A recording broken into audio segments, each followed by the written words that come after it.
খ্যাতি কুড়িয়েছে সুনিশ্চয়। কদমবাড়ির কথা বললে পরে মনে হয় যেন সবাই এক ডাকে চিনিয়া দিল, কিন্তু ওই পার কোনার পরে দেশ সত্য পরিচয়। আর তারক গোসাই ছিল কোন জায়গায়? রায়পুর গ্রামে কিন্তু তারক গোসাইয়ের বাড়ি হয়। তাহলে গণেশ পাগল থাকতো কোথায়? দুর্গাপুর মনোহর সরকারের বাড়ি। এই দুইজনের সাথে ভালো একটা ভাব ভালোবাসা ছিল, জানেন যত জ্ঞানী দিল। তাহলে গণেশ পাগল কিন্তু সত্যি সত্যি বৈষ্ণবই ছিল। আর তারক গোসাই সে তো কড়া মতুয়া কাড়ালের ছেলে, মিথ্যা কথা নয়। তাহলে এই বৈষ্ণব তত্ত্ব এবং মতুয়া তত্ত্ব নিয়ে আলোচনা করতে হবে, গিয়ে মিথ্যা কথা নয়। জানেন যত জ্ঞানী দল, আমি তো এই সত্য পরিচয় এক গুরু হচ্ছে কিন্তু বৈষ্ণব, মিথ্যা কথা নয়, তাই না? তাহলে বৈষ্ণব যারা চরাচরে এরা কি করে দেখবেন, ত্রিসন্ধ্যা গায়ত্রী করে, তাই না? সকালে, দুপুরে আর হচ্ছে সন্ধ্যায়। এদের হচ্ছে কি ত্রিসন্ধ্যা গায়ত্রী, 3 বেলা স্নান করে। আমি জানাই আপনাদিগের গোচরে। আর বতুয়া যারা চরাচরে তারা দেখবেন কি ওই দামার ভিতর প্রসাদ দিয়ে বিচারে আচার নাই বিচার নাই, জয় হরিচান গুরুচান তারকচান কইয়া ধ্বনি দিয়ে সবাই এক জায়গায় তাই খায়। দেখছেন, এই হচ্ছে কি মতুয়ার বাজার। আরেকটা হচ্ছে কি বৈষ্ণবের বাজার। তাহলে এই যে বৈষ্ণব তত্ত্ব আর মতুয়া তত্ত্ব, বাবু সত্য যুগে এসেছিল কে? শ্রীহরি, তাই না? ত্রেতায় এসেছিল কে? রামচন্দ্র। তারপরে এলেন কে? কৃষ্ণ। কলিতে এলেন কে? গৌরাঙ্গ। কলির শেষে আসলেন কে? হরিচাঁদ ঠাকুর। কি নিয়ে এসেছেন? বৈষ্ণবত্ব নিয়ে এসেছে। তাহলে আমি তো নাই তোমার কাছে তারক গোসাই, তুমি আমার কথা নিও। তুমি তো লীলামৃত প্রকাশ করেছো এই জগতের গায়। সত্যি সত্যি এই যে বৈষ্ণব আছে আর জগতে যে মতুয়ারা আছে, এই বৈষ্ণব আর মতুয়ার মধ্যে মূলত কোনো পার্থক্য আছে কিনা এইটা একটু সবাই বুঝাইছে। এই যে দুই দলের গুতগুতি, তোমাকে জানাই সম্প্রতি তুমি আমার কথা নেবা, আর যাতে গুতগুতি না হয় দেই সত্য পরিচয়, দুই গ্রুপে যাতে শিং ভেঙে এক জায়গা খায়, এই নিবেদন তোমার রাখা নাকি বলেন? তাহলে তুমি আমার কথা নিও, এই বৈষ্ণব তত্ত্বের মতুয়া তত্ত্বের ভিতরে কোনো পার্থক্য আছে কিনা, না এক আছে, এইটা একটু সবার মাঝখানে তুমি বলে যেও। তাহলে এবার মনে আছে বাবু, দেখেন যদি একটু গীতার দিকে যাওয়া যায়, বৈষ্ণব যারা ত্যাগ ধর্ম শিক্ষা দিয়েছে তারা, তাই না? বৈষ্ণব যারা ত্যাগী তারা। আর মতুয়ারা কি? মতুয়ারা হচ্ছে সংসারী। সংসারের ভিতরে নাকি সবকিছু আছে সুনিশ্চয়। তাহলে এই যে বৈষ্ণব যারা চরাচরে এরা ত্যাগ ধর্ম শিক্ষা দিচ্ছে বিচারে। আমি বলি কাব্য স্বভাব করে, মিথ্যা কথা নয়। জানেন যত জ্ঞানী দল পরিষ্কার গীতার ভিতরে লেখা ছিল কি? ত্যাগাশ্চান্তি অনন্তরাম, ত্যাগের উপরে নাকি আর কোনো কিছু নাই। এই ত্যাগ ধর্ম শিক্ষা দিয়েছে কে? গৌরাঙ্গ মহাপ্রভু, তাই না?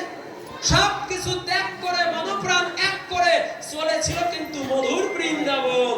আর হরি ঠাকুর যখন এলো, তোমার লীলামৃতে লেখা হলো কি? লেখা নয় গারস্থ প্রশস্ত ধর্ম সর্বধর্মের সার, কোন যুগে বলে নাই কোন অবতার। তাহলে এই যে লীলামৃতে যে লেখা আছে সংসারের কি শ্রেষ্ঠ সাধনা আর কোন কিছুর ভিতরে নাই। তাহলে তুমি আমার কথা লবে, এই যে ত্যাগ শিক্ষা দিতে গৌরাঙ্গ মহাপ্রভু এসেছিল কিন্তু নদিয়াতে।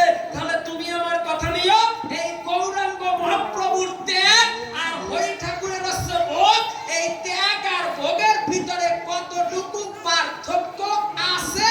কারা শ্রেষ্ঠ হবে? যারা সংসার ছেড়ে যায় তারা শ্রেষ্ঠ হবে, না যারা সংসারের ভিতরে তোমার মতুয়া নিয়ে রয় এই মতুয়ারা শ্রেষ্ঠ হবে? কারা শ্রেষ্ঠ হবে? তুমি আমার কথা নিও, একটু সবার ভিতরে স্পষ্ট করে বলেছি। হ্যাঁ, আমি পাগল মানুষ, বুঝি না। এখন কাগজ খবর আছে, একটু ভর নাও থাকতে পারে না। আমি তো গণেশ পাগল, না কি বলে? হ্যাঁ, তাই আমি জানি আপনাদিগের বছরে জানেন যত নারী নরে, দেখেছেন? তাহলে আপনাদিগের কাছে জানানো ভালো, এই যে বৈষ্ণব যারা ছিল গৌরাঙ্গ মহাপ্রভু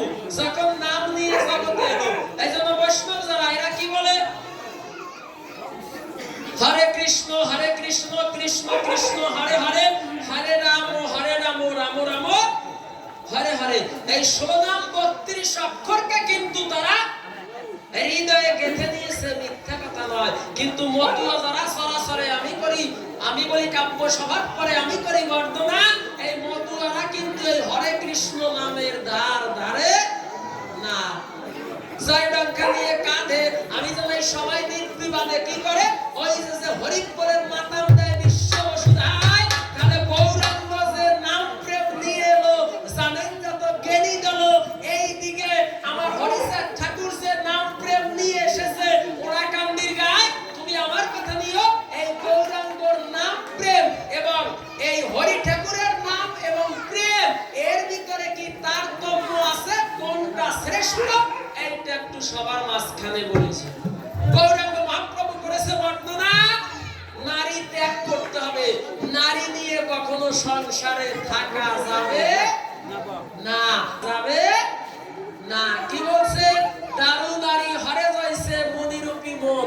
দারু মানে হচ্ছে কাঠ, এই কাঠের নারী পর্যন্ত দর্শন করা যাবে না বিশ্ব বসুধায়।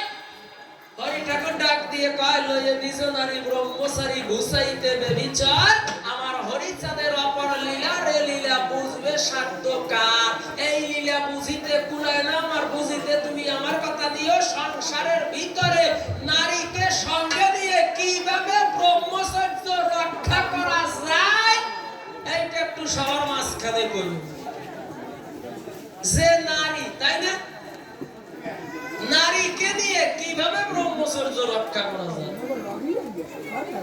যাক, মনে কলম বিবেচনা আর বেশি বলবো না, এই প্রশ্ন কিন্তু করলাম মাত্র 3.5, কারণ কি আমাদের আগে শাকের ক্ষেত দেখানো ঠিক না।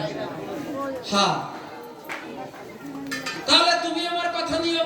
আপনারা অনেক সময় শাক তুলতে যান না জমিতে, 3-4-5 জনে মায়েরা দেখবেন কি বিকেল বেলা যখন একটু সূর্য পাটে বসে ওই শাক তুলতে যায়, আমাকে দেশে যায়, হ্যাঁ কলই শাক তুলতে যায়, কিন্তু যেই ভালো পাতে ডালা যেই ভরিয়ে যায় নিজেই তোলে না, পাছা দিয়ে গোষ্ঠী যায় যাতে আর একজনে না দেয়, কালকে বারা সে তুলবে। দেখছেন, এই জন্য আমাদের শাকের ক্ষেত দেখানো ঠিক নেই, ও তুলবে না কিন্তু পাছা দিয়ে ডলিয়ে সর্বনাশ করে দিয়ে যাবে যাতে আর একজনে না নিতিবে। এই জন্য পরিবর্তনা, তুমি পাছা দিয়ে ডলা দিয়ে ধুয়ে যাইয়ে না, কথা নিও। এরপরে সবাই এসে আমি জানি তোমার সকাশে একটু সুন্দর ভাবে তুমি বলেছো, এই কয়খানা জিজ্ঞাসা তোমার পাঠপত্র পড়ে, আমি নিবেদন করি তোমার তারে তুমি আমার কথা নিও, মনে কলম বিবেচনা আর বেশি বলবো না, দেখি এরপরে কি বলে আমার তারক রসনা।